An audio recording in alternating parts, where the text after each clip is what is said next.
শিশুদের যে নিজস্ব যে মানসিকতা, শিশুদের যে খেলার ছলে যে তাদের পড়বার ইচ্ছে, সেই ইচ্ছেটা এখানটাতে ডানা মেলুক, আমরা এটাই চেয়েছিলাম।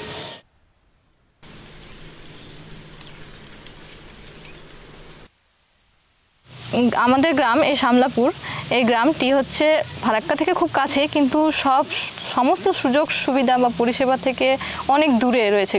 না আছে কোনো ভালো হসপিটাল, না আছে ভালো কোনো স্কুল। তারপর আমি স্যারকে পুরো ব্যাপারটা আমি বলি, স্যারের খুব মানে মনে হয় যে হ্যাঁ এখানে একটা স্কুলের খুব প্রয়োজন। এখন 5 সবাই টান।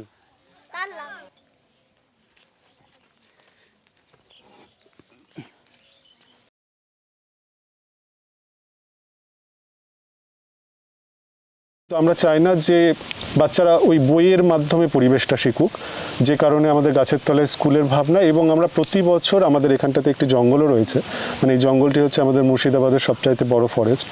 তো সেখানটাতে গিয়ে আমরা নেচার স্টাডি করি এবং গাছ চেনানো, জীবজন্তু চেনানো, ফুল পাখি ইত্যাদি সমস্ত কিছু, কী ধরনের এখানটাতে জীবজন্তুরা রয়েছে, বাচ্চারা তাদের একটা ডকুমেন্টেশন তৈরি করে।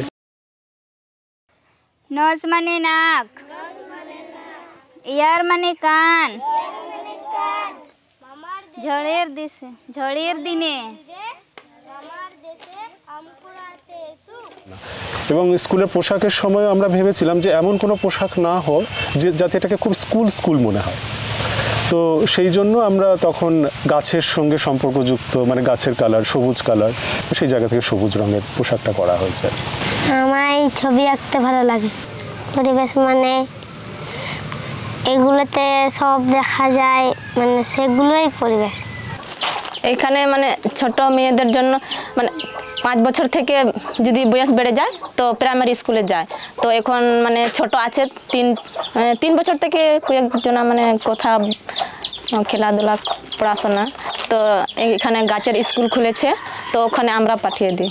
কেন ওখানে সব কিছু শিখতে পারছে, যে ড্রয়িং বা পড়াশোনা, মাটির জিনিস তৈরি করা আর গাছ লাগানো।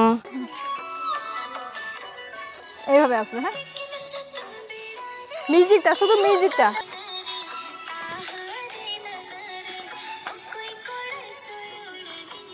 আকাশ যদি রোদ না থাকে,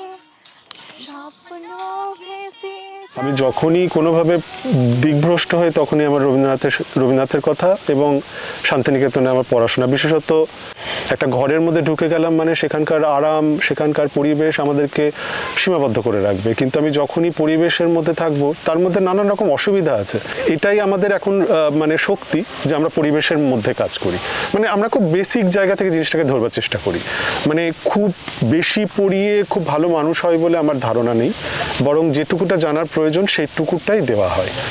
আর সেইভাবেই তো তারা দেখছি মাধ্যমিকও পাশ করছে, বা যতটুকু জার্নি গেলে পরে নিজেদের ভালো মন্দ বুঝতে পারে, সেই জার্নিটা তারা যেতে পারছে। তো এটাই।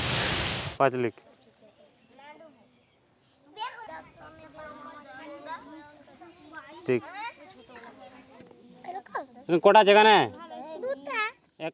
আমরা ক্রমাগত কাজ করে তাদের পাশে থেকে, মানে আমি যে শুধুমাত্র যে স্কুল তৈরি করেছি এমনটা নয়, আমি চেয়েছি যে এই স্কুলটা শুধুমাত্র আমাদের স্কুল না, যে কারণে তারাও এটা বুঝেছেন যে এরা আছেন, এরা থাকবেন বিপদে আপদে সব সময়, এরা আমাদের বাচ্চাদের পাশে থাকবেন, বাচ্চাদের তৈরি করবেন, এই ভরসাটা আমরা তৈরি করতে পেরেছি।